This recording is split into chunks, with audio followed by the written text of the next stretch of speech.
this video, we're going to review an online course site on CCIM's eCampus.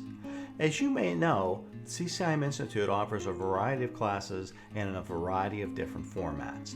But in an online format, this is your classroom. So it's really important to understand how these course sites are set up, as well as some tips and tricks to help you get the most out of that class.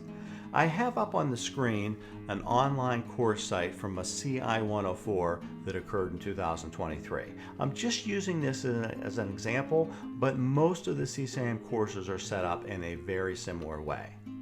The online classes, the first thing you will notice, has 4 boxes, or I'll call them buckets, right front and center. So each of these particular buckets or links are an important component of the classroom. So I'm going to touch on each of these briefly. The first one, pre-course checklists. These are things that are expected to be completed or at least read prior to the course starting.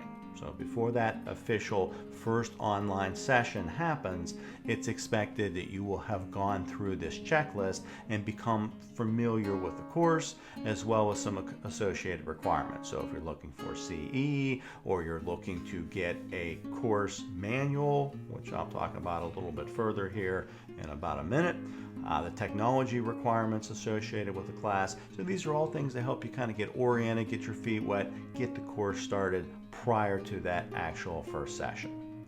Navigate back to the home page. The second bucket, the second link, course materials. This is the meat of the course. This is all of the resources and tools and files and workbooks that you're going to need to navigate your particular course. The first thing front and center here is the reference manual. So this is a PDF of the manual. You will not receive a hard copy of the manual. As I said in the previous area, if you want a hard copy of the manual, there is one available for purchase, and that walks you through how to do it. But as far as standard material that's associated with the course, a PDF of the reference manual is what is provided. Scrolling down here, there's other assorted things that are associated with this course. The next major thing that I want to talk about, spreadsheet resources and forms. I click on that and you will see a variety of specific resources or items to help you navigate parts of this course.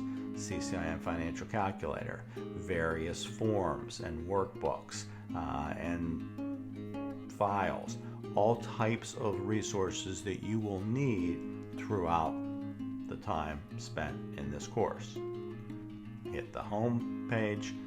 The next thing that I want to talk about, accessing the course online. A lot of times students don't know how to get to the course site. They're housed in Zoom. So Zoom is the container, the third-party software that we use to actually house the online sessions. But to get to them through eCampus, click on this box and you'll see a link to access that particular session as it's occurring.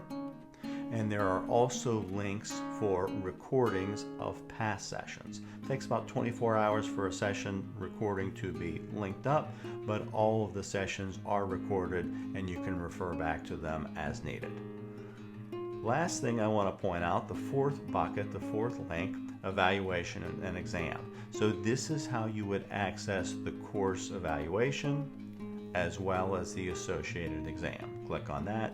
As you well know, the exam typically opens after the course is ended, stays open for a certain period of time. All of those are specific to what type of course you're taking, but this is how you would access that exam and associated evaluation for your course. So those are the 4 primary buckets, the 4 major things that you're going to need to help get through the course. Let's talk about some other features that's on this course site. I'm going to scroll down.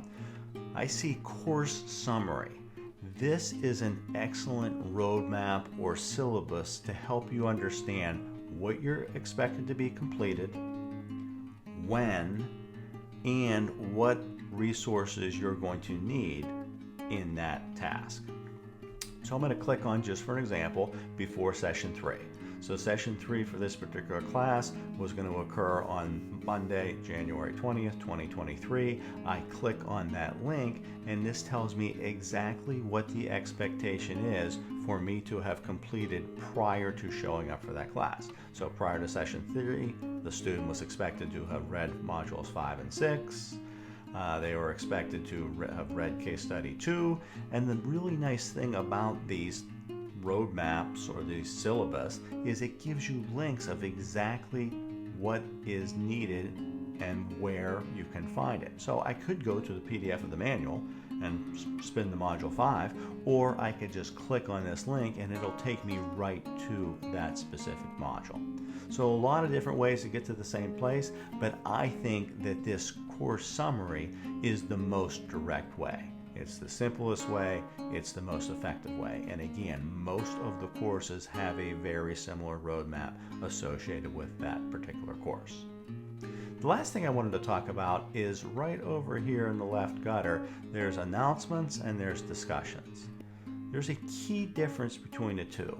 Think about announcements as a one-way communication. So when you were in grade school or high school, beginning of the school day typically started with announcements.